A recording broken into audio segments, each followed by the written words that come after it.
అవుతుందన్న, జర ఏమనుకోకుండా మన మా ఇంటి దగ్గర దింపేయండి, లేకుంటే ఎక్కడ ఎక్కించుకున్నారు అక్కడనే దింపేసేయండి అని బదిలీ అన్నారు మేడం.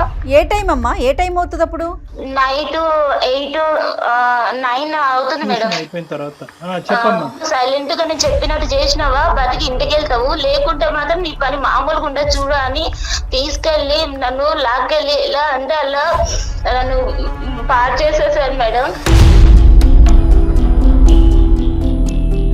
అన్న నీ ప్లీజ్ అన్న, మీకు కాలు పట్టుకుంటా అట్లా చేయకండి అన్న. నాకు అసలు నీకు ఎట్లా అనిపిస్తుంది, మీ చెల్లెల్లాగా అనిపించట్లేదు అంటే, ఎవరివే నువ్వు నా చెల్లెలే ఎందుకైతేవే, నువ్వేనా నా అమ్మగా పుట్టినవా అని అడిగిండు. ఎవరికి చెప్పలా? ఎవరికి చెప్పలేదు మేడం. మా మమ్మీ చెప్పొద్దు అన్నది, ఎవరితో చెప్పొద్దు, నీ ఫ్రెండ్స్ తో కూడా ఎవరితో ఇట్లా చెప్పొద్దు. ఎందుకు నువ్వు భయపడతావు? అస్సలు భయపడకమ్మా. ఫస్ట్ ఆఫ్ ఆల్ వాడు ఎక్కడున్నాడో చెప్పు, నేనే వెళ్ళి కాళ్ళు చేతులు ఎరగొట్టి వస్తా. దుర్మార్గుడు. నాతో ఎక్స్పీరియన్స్ బాగుందా, మీ ఆయనతో బాగుందా అన్నట్టు మాట్లాడుతున్నాడు. నేను చెప్పినటువంటి పద్ధతిలో వాడికి ఫోన్ కలిపి, అంతే, మేమేమి బ్యాక్గ్రౌండ్ లో మాట్లాడాం. హలో హలో, ప్లీజ్ నీకు దండం పెడతా, ఎందుకు నన్ను ఇంత బ్లాక్ మెయిల్ చేస్తున్నావు?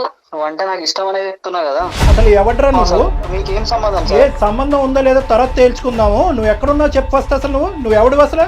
ఏం చేసావు ఈ అమ్మాయితో చిన్నప్పుడు? అవసరం లేదు కదా సార్. పర్సనల్ బొక్క ఏంద్రా మాట్లాడేది నువ్వు? నా ఇష్టం సార్, నాకు కావాలనుకుంటున్నా. ఊసలు లెక్క పెట్టలేదు నువ్వు ఇప్పుడు వచ్చి. హలో, మక్కులు ఎరదంటారు. చూసుకుందాం సార్, ఏం చేస్తారో చేసుకోండి సార్.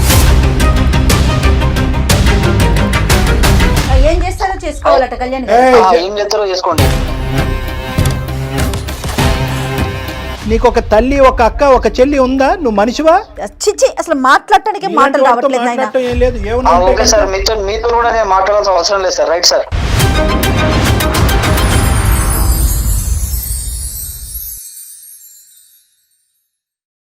అందమైన జీవితం కార్యక్రమానికి స్వాగతం. నమస్తే కళ్యాణ్ గారు. కళ్యాణి గారు, స్రవంతి మనకి మెయిల్ చేశారండి. అయితే ఇక్కడ ఇంకొక చిన్న విషయం చెప్తున్నానండి, ఎందుకంటే మనం ఆ అమ్మాయి వివరాలు గోప్యంగా ఉంచాలి కాబట్టి పేరు కూడా నేను మార్చాను కళ్యాణ్ గారు. అమ్మాయి పేరు వేరే ఉంది. సో ఎందుకు మనం తెర మీద చెప్పటం, అందరికి తెలిసేలాగా చేయటం అన్నా, ఎందుకంటే ఆడపిల్ల జీవితం కదండి. తన చిన్ననాటి కథ అది మళ్ళీ ఇప్పుడు రిపీట్ అవుతోంది. సో ఆ అమ్మాయికి అసలు ఏం చెయ్యాలి, ఎవరితో మాట్లాడాలి, ఎవరితో చెప్పుకోవాలి, చాలా వరకు ఫేస్ చేస్తున్న ఇష్యూ కళ్యాణ్ గారు. ఇది మీకు కొంత అవగాహన వచ్చి ఉండొచ్చు. ఎందుకు అసలు అమ్మాయి మాటల్లోనే వినేద్దాము. సో ఒకసారి కాల్ చేసేస్తానండి. హలో. హలో, స్రవంతి గారండి? అవునండి. నేను జయానమ్మ, అందమైన జీవితం ప్రోగ్రామ్ నుంచి, సుమన్ టీవీ నుంచి కాల్ చేస్తున్నాను. అవునా మేడం, థ్యాంక్స్ మేడం, మీరే నాకు కాల్ చేస్తున్నారు. అవునమ్మా, అవునవును. బాగున్నావు తల్లి? అసలు బాలేదు మేడం, మాట వరుస చెప్పడానికి కూడా అసలు బాలేదు మేడం. అర్థమవుతోందమ్మా. అయితే నాతో పాటు డాక్టర్ కళ్యాణ్ చక్రవర్తి గారు ఉన్నారు స్టూడియోలో. ఒక్కసారి ఆయనతో మాట్లాడు తల్లి, నీకు మంచి సలహా ఇస్తారు. నువ్వే చెప్తావు నాకు చాలా మనసు ఊరట కలిగిందని. ఓకే? ఓకే మేడం, అలాగే మేడం. ఓకే అమ్మా, సుమా మాట్లాడు. చెప్పమ్మా, ఏంటి సమస్య? సార్ నా పేరు శ్రవంతి సార్. శ్రవంతి, నాకు ఎలాంటి ప్రాబ్లం ఉందంటే చెప్పుకుంటే తీరలేనంత ప్రాబ్లం ఉంది సార్. నిజంగా అసలు మీరు నాకు కాల్ చేస్తారు అనుకోలేదు, బట్ ఇప్పుడు మీరు కాల్ చేసి మాత్రం చాలా హెల్ప్ చేశారు సార్. చెప్పు నాన్న, సమస్య తప్పకుండా అమ్మా. నీ వయసు ఎంతమ్మా? 22 సార్. 22. చెప్పమ్మా, సమస్య ఏంటో చెప్పు. మ్యారేజ్ అయిందా? సార్ నేను 9th క్లాస్ లో ఉన్నప్పుడు మా ఫ్రెండ్ ఇంటికి ఇట్లా కంబైన్ స్టడీస్ కోసం వెళ్ళేదాన్ని సార్. వెళ్తుంటే ఒక రోజు చాలా లేట్ అయిపోయింది. చాలా లేట్ అయిపోయిందని నేను వస్తున్నాను సార్. దారిలో వస్తుంటే ఎవరో ఫాలో అవుతున్నట్టు అనిపించింది నాకు. ఎవరో ఫాలో అవుతున్నట్టు అనిపిస్తే ఇంకా కొంచెం ముందుకు రాగానే ఒక ఆటో ఉంది సార్. ఆటో ఉంటే అతన్ని అన్న కొంచెం ఇక్కడ ఎవరు ఫాలో అవుతున్నట్టు కొంచెం భయంగా ఉంది, జర ఏమనుకోకుంటే కొంచెం నన్ను మా ఇంటి దగ్గర నింపండి అన్న అంటే, అవమ్మా నువ్వు నా చెల్లెలు లాంటిదాన్ని, నేను సేఫ్ గా తీసుకెళ్తానమ్మా అని నన్ను ఆటో ఎక్కించుకున్నారు సార్. ఏ టైం అమ్మా, ఏ టైం అవుతుంది అప్పుడు? నైట్ 8, 9 అవుతుంది మేడం. అయిపోయిన తర్వాత 9 అవుతుంది మేడం. తల్లి ఆటో ఎక్కించుకున్నారు.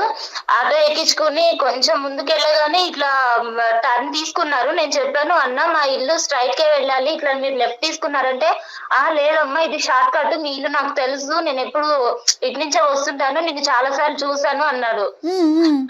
అన్నాక మేడం నేను కొంచెం అంటే నాకు అంత తెలియని కూడా తెలియదు మేడం, అట్లా ఆయన చెప్పింది నమ్మేశాను. సరే తీసుకెళ్తారేమో అనుకున్నాను. కొంచెం ముందుకెళ్ళగానే అన్ని చెట్లు వస్తున్నాయి, మొత్తము ముళ్ళు పొదలు అన్ని వస్తున్నాయి.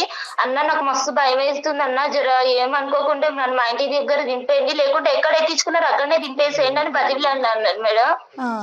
బతిలాడితే కూడా లేదు, నువ్వు ఇప్పుడు అరిచినావు అంటే మాత్రము నీకు మామూలుగా ఉండదు, నాది ఎట్లా ఉంటుందో చూపిస్తాను, నీకు చావు ఎట్లుంటుందో అట్లా చూపిస్తాను, సైలెంట్ గా నేను చెప్పినట్టు చేసినావా బతికి ఇంటికి వెళ్తావు, లేకుంటే మాత్రం నీ పని మామూలుగా ఉండదు చూడు అని తీసుకెళ్లి నన్ను లాక్కెళ్ళి ఎలా అంటే అలా నన్ను పాడు చేసేసారు మేడం. చాలా అంటే చాలా ఘోరంగా మేడం. అసలు నాకైతే అన్న నీ ప్లీజ్ అన్న మీ కాలు పట్టుకుంటా అట్లా చేయకండి అన్న, నాకు అసలు నీకు ఎట్లా అనిపిస్తుంది, మీ చెల్లెల్లాగా అనిపించట్లేదు అంటే, ఎవరివే నువ్వు నా చెల్లెలే ఎందుకైతేవే, నువ్వేనా నా అమ్మగా పుట్టినవా అని అడిగిండు. ఎట్లా అంటే అట్లా ఘోరంగా పాడు చేసిండు మేడం. చేసినాక మళ్ళీ నువ్వు ఎవరికైనా చెప్పినావంటే మాత్రం నిన్ను ఇంకా రెండో రోజు నువ్వు మీ అమ్మని చూడవు, మీ ఇంటిని చూడవు, రెండో రోజు తీసుకెళ్లి చంపేస్తాను. ఈసారి నువ్వు ఇంకోసారి ఇట్లా ఇటు నుంచే వెళ్తావు, నేను రోజు నేను పాలైతేనే ఉంటాను, నువ్వు ఎవరికైనా చెప్పినట్టు తెలిసినా లేదంటే నన్ను చూపించినట్టు తెలిసినా నువ్వు ఆ రోజు లాస్ట్ నీకు లైఫ్ ఉండదు, ఇంకా నేను ఆ రోజు చంపేస్తానని బెదిరించింది మేడం. ఇంకా ఇంటికి వెళ్ళినా నెక్స్ట్ డే నుంచి స్కూల్ కూడా వెళ్ళలేదు, ఒక 4 days 5 days అన్నం తినలేదు మేడం. మా మమ్మీ ఏమో మస్తు భయపడుతుంది, ఏమైందమ్మా ఇట్లా ఎందుకు అయిపోతున్నావు, ఎవరైనా ఏమన్నా అన్నారా, ఏమన్నా లొల్లయిందా స్కూల్లో, ఏమన్నా చెప్పమ్మా నాకు అంటే 4 days తర్వాత నేను చెప్పాను మేడం, మమ్మీ నాకు ఇట్లా చేసిన మమ్మీ, ఇట్లా నాకు మస్తు భయం అవుతుంది, నాకైతే ఏడిపోతుంది, ఏం చేయాలో అర్థం కావట్లే, నీకు చెప్దామంటే నువ్వు కొడతావేమని భయం అయింది మేడం. అంటే నేనెందుకు కొడతారా, నేను నీ తల్లిని కదా అని మా మమ్మీ మస్తు ధైర్యం చెప్పింది మేడం. వాడిని చూపించి అన్నది కానీ నాకు ఆ తర్వాత నుంచి వాడు కనిపించలేదు మేడం. తర్వాత నుంచి కనిపించలేదు. మా మమ్మీ ఆ ఇయర్ మొత్తము ఇంకా నాకు అలానే బ్రతకగా ఇక సరిగా తినకుండా. స్కూల్ కాటికి అమ్మాయి తీసుకెళ్లేదా తల్లి నిన్ను? మొత్తం మా మమ్మీ మేడం ఆ రోజు నుంచి నెక్స్ట్ డే నుంచి మా మమ్మీ జాగ్రత్తగా చిన్న పిల్లలు పట్టుకుని వెళ్ళి స్కూల్ కి దగ్గర దింపి స్కూల్ నుంచి తీసుకొచ్చేది మేడం.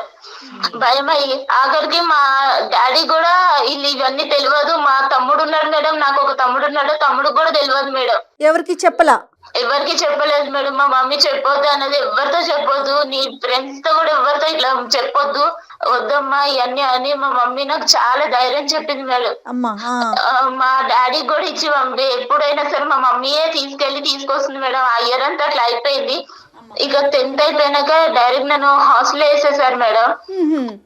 హాస్టల్ వేసాక ఇంకా డిగ్రీ వరకు కంప్లీట్ చేశాను. మా మమ్మీ నాకు ఇక డిగ్రీ అయిపోయాక పెళ్లి చేసుకుంది కానమ్మా, ఇంకా చదువు అయిపోయింది కదంటే, లేదమ్మా నాకు పెళ్ళొద్దు, ఏమొద్దు, నాకు అసలు ఇలా అయిపోయింది, వాళ్ళకి తెలిస్తే ఎవరికైనా తెలిస్తే మళ్ళీ తర్వాత అసలు మేడం చాలా అంటే చాలా అసలు అది నా మైండ్ లో ఎలా నాటుకుపోయిందంటే నన్ను అంత ఘోరంగా చేశారు మేడం వాడు ఆ రోజు.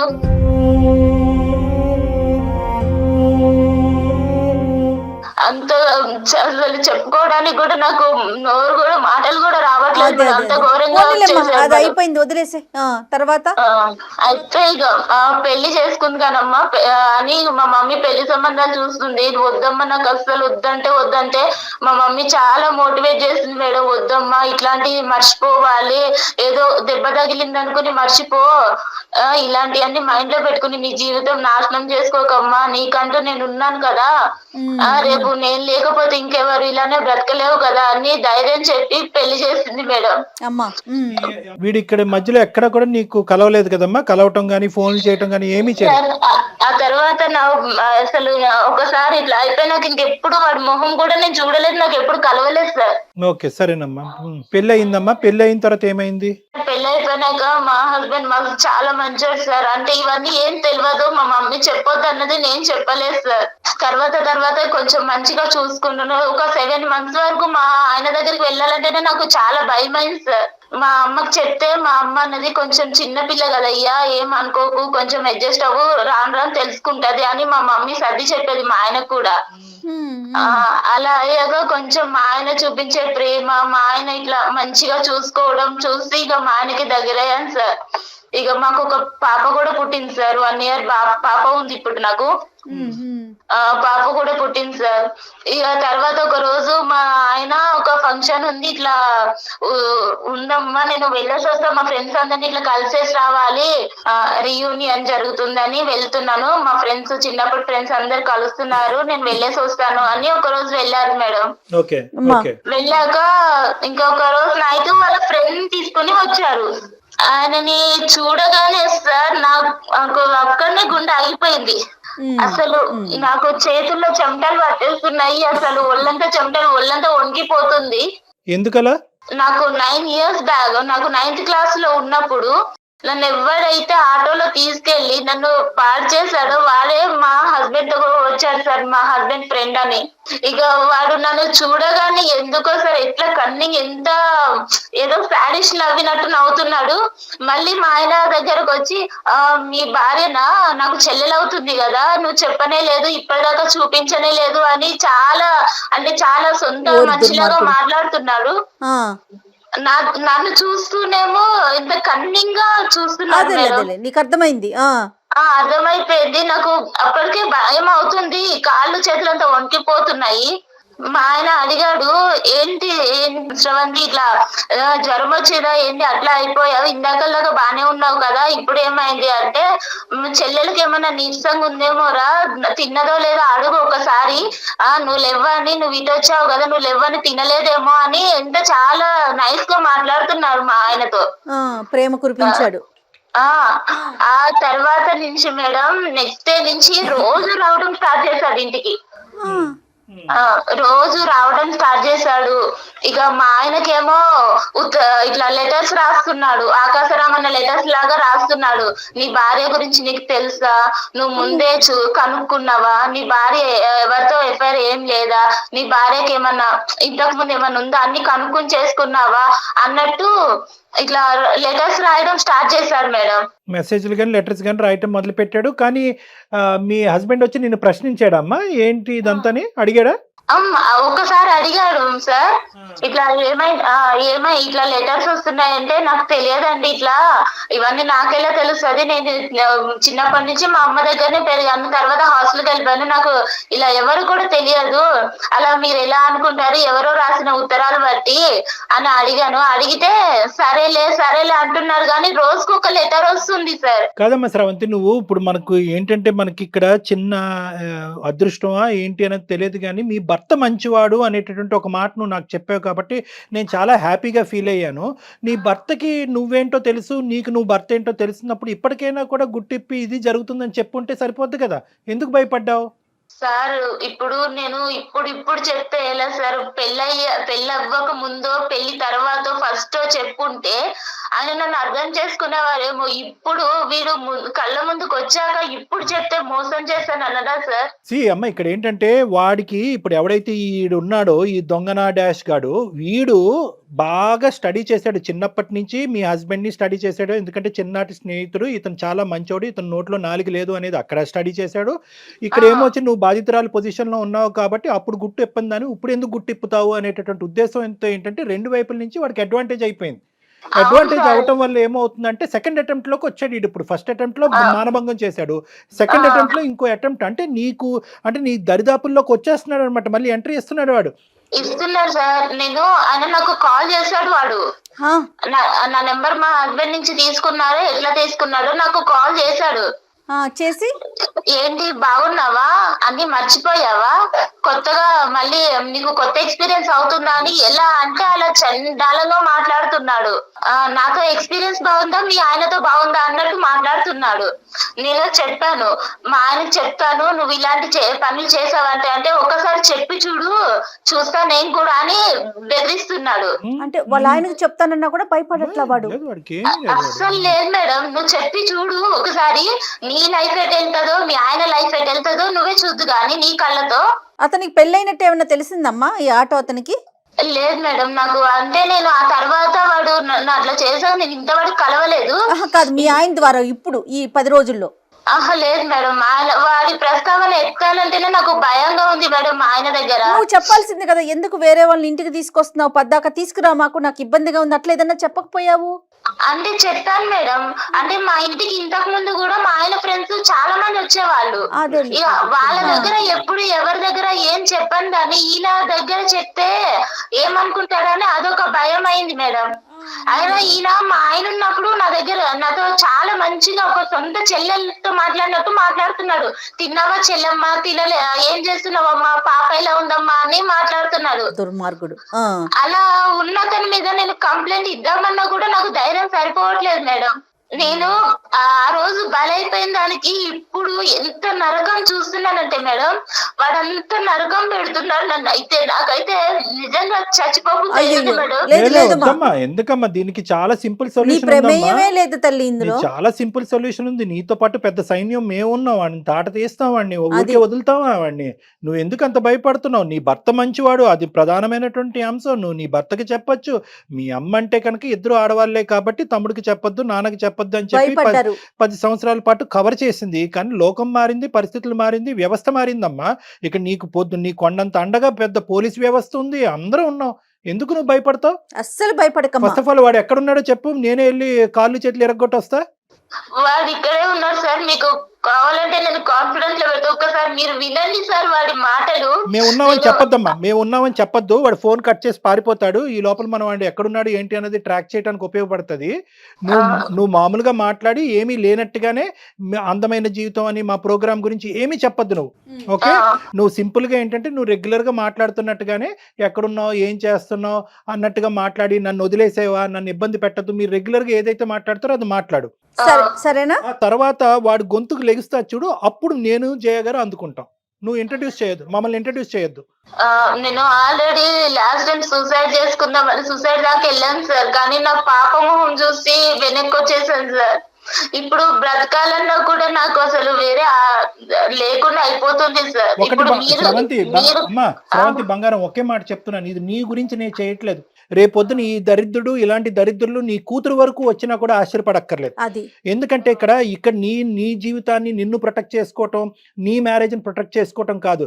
ఇలాంటి ఎదవలు ఎక్కడున్నా కూడా వాళ్ళని వెతికి పట్టుకుని మనం వాళ్ళకి సరైనటువంటి శిక్ష పడేటటువంటి విధంగా నువ్వు ఈ రోజు ఒక సంఘ సేవకురాల్లాగా ఒక సామాజిక పరమైనటువంటి సేవ చేసి మా వరకు వచ్చావు. నీతో పాటు మేము కలిసి ప్రయాణం చేస్తాం. ఈ కేసును మాత్రం ఇది కేవలం నా కేసు అనేటటువంటి విధంగా తీసుకెళ్లొద్దమ్మా. నువ్వు గొంతెత్తి మాట్లాడాలి. ఇది మనం ఖచ్చితంగా వాడిని శిక్షించాలి. కాబట్టి నీ యొక్క తోడ్పాటు మాకు కావాలి. నీలాంటి ఆడపిల్లలందరికీ కూడా ఇలా కూడా నేను బయటికి రావాలని తెలియాలి తల్లి. ఇంకోటి ఏంటంటే దయచేసి నీ మనసులో నువ్వు పోస్ట్ ట్రామాటిక్ స్ట్రెస్ డిసార్డర్ అంటారమ్మా. అంటే ఒక ఆడపిల్లకి ఇలా మానభంగం జరిగినప్పుడు ఆ జ్ఞాపకాల నుంచి బయట పడలేక చాలా మంది ఏంటంటే పెళ్లిళ్ళు చేసుకోరు, కొంతమంది పెళ్లిళ్ళు చేసుకున్నా కూడా సంసారం కూడా చేయడు, మగజాతిని అసహించుకుంటూ ఉంటారు. ఇప్పుడు ఇదేంటంటే దీంతో పాటు వీడు మళ్ళీ నీ ఎదురుగుంటే ప్రత్యక్షమయ్యాడు. ప్రత్యక్షం అవడంతో నీ పాత జ్ఞాపకాలు వచ్చి రేపు నువ్వు కంప్లీట్ గా మెంటల్ పేషెంట్ అవుతావు అనేటటువంటిది కూడా మనకు తెలియదు. ఇది నెంబర్ 2. నెంబర్ 3 ఏంటంటే కనుక ఇక్కడ ఫస్ట్ ఆఫ్ ఆల్ నీలాంటి ఆడపిల్లలు ముందుకొచ్చి గొంతిప్పి ఎందుకు మాట్లాడాలి అంటే కనుక ఫస్ట్ మీకు తగినటువంటి రక్షణ కల్పించిన తర్వాత, రక్షణ తీసుకున్న తర్వాత మీరు మాట్లాడండి. నెంబర్ 1. నెంబర్ 2 ఏంటంటే గిల్ట్ తీసేసేయండి. వాడికి ఏదో నువ్వు కోఆపరేట్ చేసినట్టుగా దయచేసి ఫీల్ అవ్వద్దు. నీ మీద ఒక హత్యాయత్నం జరిగింది, మానభంగం జరిగింది నీ మీద. కాబట్టి ఫస్ట్ ఆఫ్ ఆల్ నీ మైండ్ లోంచి ఏంటంటే నీ భర్తతో చెప్తున్నప్పుడు కానీ, మాతో చెప్తున్నప్పుడు కానీ, సమాజంలో రేపొద్దున ఎవరైనాతో మాట్లాడే పెద్దలతో మాట్లాడే పరిస్థితి వచ్చినప్పుడు నేను తప్పు చేశానేమో అనేటటువంటి ఫీలింగ్తో నువ్వు బయటకు రా. నువ్వు ఏ తప్పు చేయలేదు. నువ్వు నిన్ను సేవ్ చేసుకోవటమే కాకుండా వీడు చాలా మందితో ఇటువంటి ఆట ఆడుంటే కనుక అటువంటి ఆడపిల్లలందరూ కూడా ఈరోజు బయటకు వస్తారు. ఆ ఆడపిల్లలందరూ కూడా బయటకు రావాలి. వాళ్ళకు కూడా మనం రక్షణ కల్పించిన వాళ్ళం అవుతాం. ఇది ఇప్పటిదాకా నాకు మా అమ్మకే మాత్రమే తెలుసు సార్ ఈ విషయం అనేది. ఇప్పుడు వాడు ఎలా బెదిరిస్తున్నాడంటే, నీ భర్తకు చెప్తాను, నీకు లైఫ్ లేకుండా చేస్తాను, మొత్తం ఆ రోజు నేను ఫొటోస్ కూడా తీసాను, మొత్తం అన్ని నెట్ లో పెట్టేస్తాను, నీకు అనేది లైఫే లేకుండా చేస్తాను నేను. నీ భర్తకు చెప్పాక ఒక్కసారి నువ్వు అనుకుంటున్నావు కదా నా భర్త ఉన్నాడు అని, నువ్వు నాకు లొంగట్లేదు కదా, నీ భర్తనే నీకు కాకుండా చేస్తాను అని ఎట్లా దాంట్లో బెదిరిస్తున్నాడు మేడం. నువ్వేమి భయపడకమ్మా, డాక్టర్ గారు ఉన్నారు, సుమన్ టీవీ తరపున మేమున్నాము. అంత చేయాలి అంటే కనుక ఫస్ట్ ఆడు ఉండాలి కదమ్మా. ఫస్ట్ అదంతా మేము చూసుకుంటాం. ఇప్పుడు వరకు నువ్వు ఒక్కదానివే లోపల యుద్ధం చేసావు. ఇప్పుడు మాకు చెప్పిన తర్వాత మేమేమి ఇలా చేతులు కట్టుకుని కూర్చోం కదా. మేము తీసుకోవాల్సిన స్టెప్స్ మేము తీసుకుంటాం కాబట్టి అవన్నీ ఆ భయాలన్నీ తీసి పక్కన పెట్టు. నీకు పూర్తి స్థాయిలో సంరక్షణ అనేది మా తరపు నుంచి ఉంటుంది.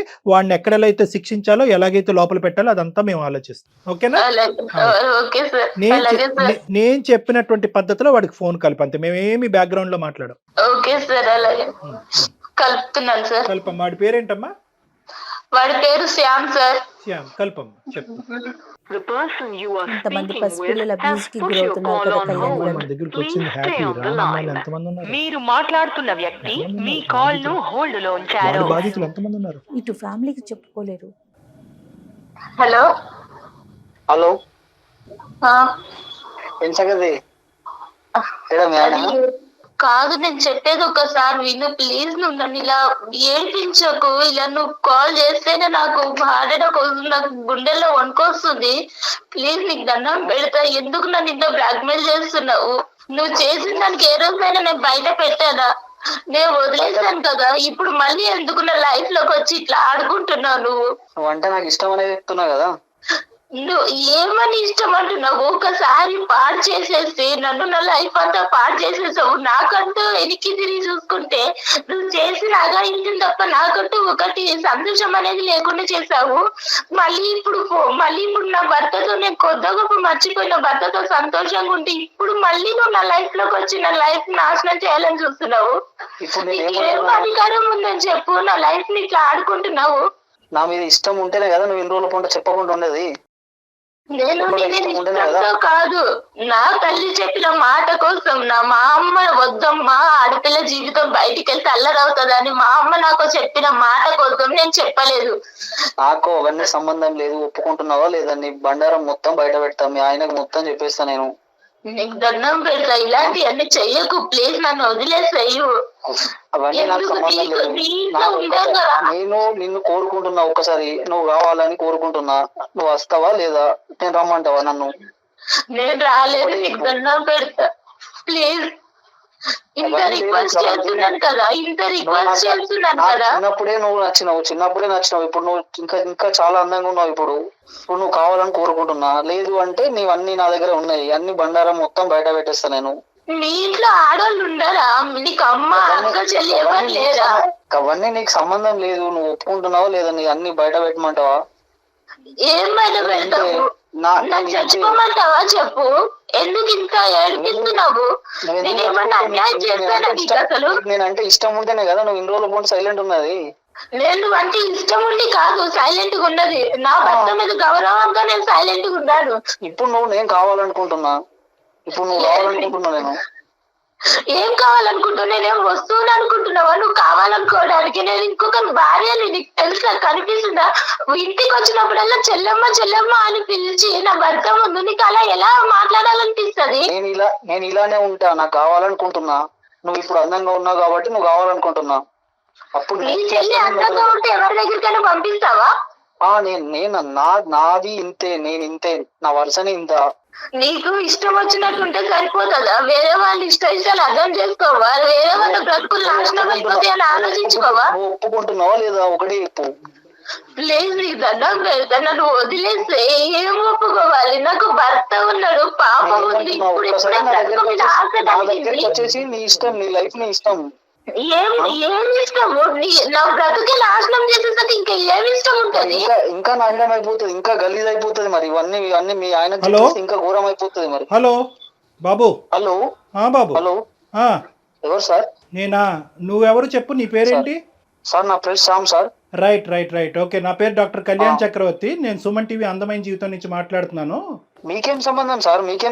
అమ్మాయి అదే సంబంధం ఏంటి అన్నది నేను చెప్తాను. ఇప్పుడు వరకు ఆ అమ్మాయి గొంతిప్పలేదు. ఇప్పుడు గొంతిప్పి మాట్లాడింది. ఆ అమ్మాయి తరపున మేము ఉన్నాము. అసలు ఎవడ్రా నువ్వు? ఎవడు నువ్వు? అసలు మీకేం సంబంధం? ఏ సంబంధం ఉందో లేదో తర్వాత తేల్చుకుందాము. నువ్వు ఎక్కడున్నావు చెప్పు ఫస్ట్. అసలు నువ్వు ఎవడు? అసలు ఏం చేసావు ఈ అమ్మాయితో చిన్నప్పుడు? అవసరం లేదు కదా సార్. పర్సనల్ బొక్క ఏంద్రా మాట్లాడేది నువ్వు? నీకెందుకు సార్? తన పర్సనల్, మా లైఫ్ మా ఇష్టం. నీకేంటి ఏం మాట్లాడుతున్నావు నువ్వు? నువ్వు ఏం చేసావు ఈ అమ్మాయితో చిన్నప్పుడు? ఇప్పుడు ఏం చేస్తున్నావు? ఎంతమంది ఆడవాళ్ళు నీ లిస్ట్ లో ఉన్నారు? ఎంతమంది ఆడవాళ్ళతో జీవితాలతో నువ్వు ఆడుకుంటున్నావు? ఎంతమంది ఆడవాళ్ళని మానభంగం చేసావు? ఎంతమంది ఆడవాళ్ళని బ్లాక్మెయిల్ చేస్తున్నావు? నా ఇష్టం సార్. ఊసలు లెక్క పెట్టలేదు నువ్వు ఇప్పుడు వచ్చి. హలో, మక్కలు ఎరదంటారు. ఎవరంటున్నావు? ఎవరు సార్? చూసుకున్నావా? చూసుకున్నావు? ఏం మాట్లాడుతున్నావు నువ్వు? చూసుకున్నాం సార్. ఏం చెప్తారో చేసుకోండి సార్. ఏం చేస్తారో చేసుకోవాలట కళ్యాణ్. ఏం చేస్తారో చేసుకోండి. నువ్వు ఎంతమంది ఉన్నారు? నువ్వు ఎంతమందితో ఇలా ఆడుకున్నావు అన్నది ఒక్కసారి నాకు చెప్పు. ఈ అమ్మాయి ఒక్కతేనే ఎంతమంది ఉన్నారు? మొత్తం అందరినీ, ఆడపిల్లలందరూ ఎవరినైతే నువ్వు ఆడుకున్నావు అందరినీ బయటకు తీసుకొస్తా. అమ్మాయి నా పర్సనల్ సార్. మీరెవరు సార్ మధ్యలో? మీకేం సంబంధం సార్? ఏంటి పర్సనల్? నా పర్సనల్ అమ్మాయి. అసలు పర్సనల్. నువ్వు ఎక్కడున్నావు చెప్పు. అసలు ఎక్కడున్నావు? ఏ ఊర్లో ఉన్నావు నువ్వు? నీ మొత్తం నీ వాయిస్ అంతా రికార్డ్ అవుతుంది. నువ్వు ఎక్కడున్నావు మొత్తం అంతా ట్రాక్ చేస్తున్నావు. నీ లొకేషన్ తెలుసు. కానీ సార్ భయపడేది లేదు. సమస్యలే, భయపడే సమస్య. అదే నీ సంగతి ఏంటో మేము తెలుస్తాము. నీతో ఒక్క నిమిషం కూడా ఇంకెక్కువ మాట్లాడవలసినటువంటి అవసరం లేదు. ఏమయ్యా, నీకు ఒక తల్లి, ఒక అక్క, ఒక చెల్లి ఉందా? నువ్వు మనిషివా? మొత్తం బయట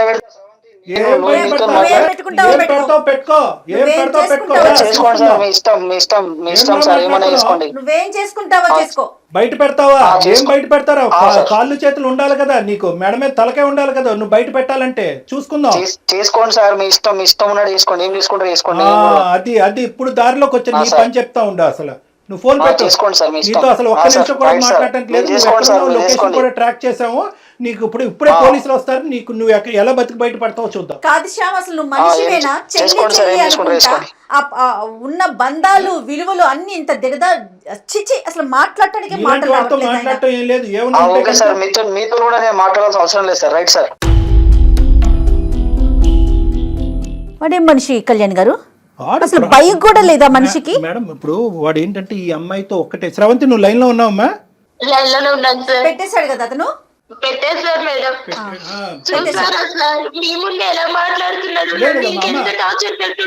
అమ్మ ఇది సుమన్ టీవీ వరకు స్రవంతి తీసుకొచ్చినటువంటి ఒక కథ మాత్రమే. ఇలాంటి ఎన్ని కథలు ఉన్నాయేమో అన్నట్టు నాకు అనిపిస్తుంది. ఎందుకంటే కనుక మనం ఎందుకు ఎవరినైనా క్రానిక్ అఫెండర్ అని మనం ఎప్పుడు అంటాం? పీడోఫైల్స్ అంటాం. అంటే చిన్నపిల్లల్ని సెక్షువల్గా మానభంగం చేసుకుంటూ వాడుకుంటూ పెద్దవాళ్ళకి చెప్పకుండా భయపెడుతూ వాళ్ళ నోట్లో గుడ్డలు కూరేటటువంటి ఇలాంటి వాళ్ళు పీడోఫైల్స్ అంటారు. ఎందుకు వీడి గురించి ఇంత ప్రత్యేకంగా మనం ఈ రోజు మాట్లాడుకోవాలి? నాకు ఎందుకు అంత స్థాయి కోపం వచ్చిందంటే ఈ టోన్లో నేను ఎప్పుడూ మాట్లాడలేదు. ఎందుకంటే వీళ్ళందరూ చాప కింద నీరులాగా చాలా మంది ఆడపిల్లలతో కుటుంబ సభ్యుల్లోనే ఉండేటటువంటి ఎదవలు కొంత ఉన్నారు. ఈడంటే కనుక బయట ఎక్కడి నుంచో పరిచయం అయ్యి నీకు తెలిసి తెలియకుండా ముక్కు మొహం తెలియని వాడు ఆటో ఎక్కావు. నీలాంటి ఆడపిల్లలు ప్రధానంగా గుర్తు పెట్టుకోవాల్సినటువంటి ముఖ్యమైనటువంటి అంశం ఏంటంటే ఇటువంటి వాళ్ళు ఉంటారు. తస్మాత్ జాగ్రత్త. మీ ఎడం వైపు కుడివైపు ఎక్కడన్నా ఉంటారు. మీ కుటుంబంలోనే ఉంటారు, మీ స్నేహితుల మధ్యలో అన్నా ఉంటారు, స్కూల్లో అన్నా ఉంటారు, ఆటో డ్రైవర్లు, రిక్షా డ్రైవర్లు లాగా ఉండొచ్చు. తస్మాత్ జాగ్రత్త అనేది ఈరోజు నీ ద్వారా మేము అందరికీ చెప్పేటటువంటి మెసేజ్. వీడిని ఎందుకు క్రానిక్ అఫెండర్ అన్నానంటే వీడు అప్పుడు తప్పు చేశాడు. ఈ మధ్యలో అంటే నువ్వు 9 సంవత్సరాలు 10 సంవత్సరాల పాటు ఏర్పడినటువంటి గ్యాప్లో ఎక్కడ కూడా వాళ్ళు మార్పు రాలేదు. ఎందుకంటే కనుక వాళ్ళకి ఇచ్చేటటువంటి బలం ఏంటంటే మీలాంటి ఆడపిల్లలు నమ్మి అక్కడికి వెళ్ళటం అనేటటువంటి ఒక బలం అయితే మీరు మీ తల్లులు ఏంటంటే ప్రాణభయాలతో, పరువు భయాలతో ఏంటంటే ఇది గుప్పుట్లో పెట్టేసి ఇలా కప్పేస్తారు చూడు, బయట ప్రపంచానికి తెలియకుండా. అది మీ వరకు మీకు న్యాయం అనిపించవచ్చు. ఏదో జరిగిపోయిందమ్మా, వదిలేద్దామమ్మా, పెళ్ళి అని చెప్పి పెళ్ళి అవ్వాలనేటటువంటి దాస్తారు చూడు, అది వాళ్ళ బలం. ఆ బలంతో ఏంటంటే ఈరోజు మళ్ళీ 9 సంవత్సరాల తర్వాత ఆడు మీ ఆయన్ని బాగా స్టడీ చేశాడు, నిన్ను బాగా స్టడీ చేసి మీ ఆయన దగ్గర మార్కులు కొట్టేసేటటువంటి విధంగా కొట్టేసి ఎక్కడా కూడా 0.5% పశ్చాత్తాపం కూడా పొందకుండా నిన్ను మళ్ళీ ఈరోజు మళ్ళీ ఇచ్చేయడానికి ట్రై చేస్తున్నాడు. సో ఇలాంటి వాళ్ళకి మనం ఎప్పుడు కూడా గుర్తుపెట్టుకోవాల్సింది ఏంటంటే మనం జాగ్రత్తగా ఉంటాం. రెండోది గొంతు విప్పి మాట్లాడటం. ఎందుకంటే ఇప్పుడున్నటువంటి వ్యవస్థలో అమ్మ ఏదో స్రవంతి ఇక్కడికి వచ్చేసి చెప్పేసింది అని పబ్లిక్ అందరికీ చెప్పేసి నీ ఫోటోలు ఇవన్నీ చూపెట్టడం జరగదు. అందుగురించే ఏంటంటే చాలా గోప్యంగా ఉంటుంది. ఇలాంటి అంశాలు కూడా చాలా గోప్యంగా ఉంచుతాం అనమాట. పోలీస్ వ్యవస్థ కూడా చాలా గోప్యంగా వస్తుంది. ఇన్వెస్టిగేషన్ చాలా గోప్యంగా ఉంటుంది. మీ పరువులు ఎక్కడికి పోవు. నువ్వు అవన్నీ దాచిపెట్టేసి ఈరోజు ఆఖరికి నీ ప్రాణాల మీద తీసుకొచ్చి నీ భర్తకు కూడా చెప్పనటువంటి పరిస్థితికి తీసుకొచ్చావు. అర్థమైందమ్మా? అర్థమైంది సార్. సో నీకు ఇక్కడ భయపడవలసినటువంటిది ఏమీ లేదు. వాడి లొకేషన్ ఏంటి, వాడు ఎక్కడుంటాడు ఏంటి మొత్తం ట్రాప్ చేసాం మనం. ట్రాక్ చేశారు మన వాళ్ళు. సో ఇప్పుడే ఇమీడియట్గా నువ్వు ఫోన్ పెట్టేసిన తర్వాత నువ్వు ఎక్కడుంటే చెప్తే కనుక మా వాళ్ళు నీ దగ్గరకు వస్తారు, నిన్ను మా దగ్గర తీసుకొస్తారు. ఇక్కడి నుంచి మనం పోలీస్ స్టేషన్కి వెళ్దాము, తగినటువంటి కంప్లైంట్ ఇద్దాము, వాడిని వెంటనే కటకటాలు వెనకట్లు పంపించేటటువంటి ప్రయత్నం చేద్దాం. దీనికల్లా నువ్వు ధైర్యంగా ఉండాలి తల్లి, అదొక్కటే నువ్వు చేయాల్సింది. నువ్వు ధైర్యంగా ఉండాలి, నువ్వు మాట్లాడాలమ్మా, మాట్లాడాలి. అంతే కదా కళ్యాణ్ గారు? అలాగే సార్, అలాగే మేడం. Okay okay. మీరు ఒక్కసారి హెల్ప్ చేసి పెడితే నా ప్రాణాలు కాపాడాలి వచ్చారు సార్. వాడు బెదిరింపులు వాడి కోసం నీ ప్రాణం ఎందుకమ్మా పనంగా పెట్టాలి శ్రవంతి? ఇది మా బాధ్యత, ఇది మా బాధ్యత. నీకు ఒక కూతురు ఉంది, నీకు ఒక జీవితం ఉంది. నువ్వు కూడా కొద్దిగా స్వార్థంగా ఆలోచించాలి. వాడెవడో ఎదవ వల్ల నువ్వు ఈరోజు ప్రాణాలు తీసుకోవాల్సినటువంటి అవసరం లేదు. ముందుకి రా, రాణి లక్ష్మీబాయి లాగా ఫైట్ చేయి. నీతో పాటు మేము ఉన్నాం ఖచ్చితంగా. సుమన్ టీవీ ఉంది, డాక్టర్ గారు ఉన్నారు, అందరం ఉన్నామమ్మా.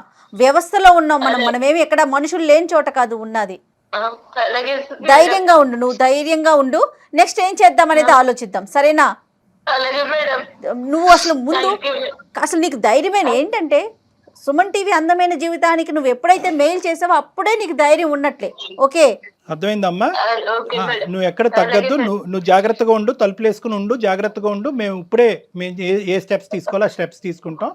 నీ లొకేషన్ షేర్ చేయమ్మా, నీ అడ్రస్ కూడా షేర్ చేయి, మేము చేస్తాం ఏం చేయాలంటే. ఓకే చేస్తాను సార్. ఇప్పుడు అది బెదిరించారు కదా, వాడు ఇప్పుడు ఇంటికి వచ్చి ఏం చేయాలి? ఏం చేయడమ్మా, వాడు ఏమి చేయడమ్మా. మేము తక్షణమే నీ చుట్టుపక్కల ఉండేటటువంటి వాళ్ళతో కూడా మేము మాట్లాడతాము, పోలీసులను కూడా అక్కడ దగ్గరలోకి పంపిస్తాము. మొత్తం నీకు కావాల్సిన రక్షణ అంతా కూడా మేము ఇస్తాం. Don't worry. వాడు ఎప్పుడైతే ఇప్పుడు డాక్టర్ గారు మాట్లాడారో అప్పుడే అతనికి అర్థమైంది, ఓహో ఈ అమ్మాయి ఎవరికో చెప్పేసింది అన్న విషయం అతనికి అర్థమైపోయే ఫోన్ పెట్టేశాడు. ఓకేనా? నువ్వేం భయపడకు తల్లి. మేడం చిన్న హెల్ప్ చేయండి మేడం, చిన్న ఒక్క సాయం చేయండి మేడం. చెప్పమ్మా, చెప్పు. ఈ విషయం నా భర్తకి నేను ఎలా చెప్పాలో నాకు అర్థం కావట్లేదు madam. Okay okay, don't worry అమ్మా, డోంట్ వరీ. ఆ పాత్ర కళ్యాణ్ గారు తీసుకుంటారు. భర్తకి అర్థమయ్యేలాగా కొంచెం చెప్పండి మేడం. తప్పకుండా. అన్ని జాబ్స్ కంటే ఈ రోజు మాకు పెట్టినటువంటి అన్ని జాబ్స్ కంటే ఈజియెస్ట్ ఉద్యోగం అదొకటే, అదే జాబ్. ఇప్పుడు మీ భర్తకి చెప్పడం చాలా సులభం. అది మా ద్వారా మేము టేకప్ చేసి ఇంత చేసేటటువంటి వాళ్ళు అది చెప్పడం. నీ పెళ్లికి కానీ నీ జీవితానికి కానీ ఎటువంటి డోకా లేదు. మీ భర్తకి సరైనటువంటి పద్ధతిలో మేము చెప్తాం. డాక్టర్ గారు ఎలా కన్వే చేయాలో అలా కన్వే చేస్తారు. ఓకే, సపోర్ట్ కూడా మనకు ఉంటది. ఓకేనా? నువ్వు ధైర్యంగా ఉండు. ఓకేనమ్మా, బాయ్ అమ్మా. కళ్యాణ్ గారు ఇప్పుడు నెక్స్ట్ ఏం చేద్దామండి? నో అమ్మా, మనం ఇమీడియట్ గా ఇప్పుడు అమ్మాయి ఫోన్ పెట్టేసింది, లొకేషన్ కూడా షేర్ చేసి ఉంటుంది అమ్మాయికి. అక్కడికి మన మనుషులను పంపించడం, ఈ లోపల మనం పోలీస్ కంప్లైంట్ ఇచ్చేసి పోలీసులను కూడా తీసుకుని మనం కూడా ప్రత్యేకంగా అక్కడికి వెళ్దాం. రైట్ అండి, థ్యాంక్ యూ సో మచ్. నమస్తే. అత్యాధునికమైన టెక్నాలజీతో ఫెర్టిలిటీ ట్రీట్మెంట్ అందిస్తోంది మెడిసి IVF.